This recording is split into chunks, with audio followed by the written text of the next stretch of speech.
और ये मुख्तार से हमारे भसते हुए नजारा है। एक लड़का भसे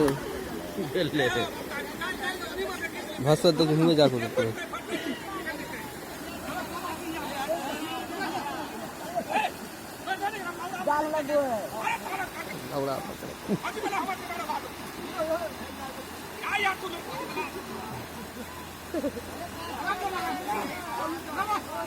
दादा है पकड़ कर रोड वीडियो बन रहे हैं सोशल मीडिया पर सोशल मीडिया में डालना है ना।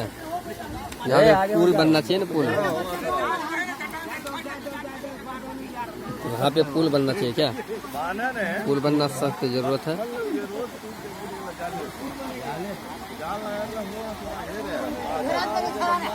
और ये तस्वीर ये वीडियो आप लोग देख रहे हैं। ये वीडियो मनोवा खैरा मदरसा के थोड़ा से आगे जो बांध टूट गया है रात में।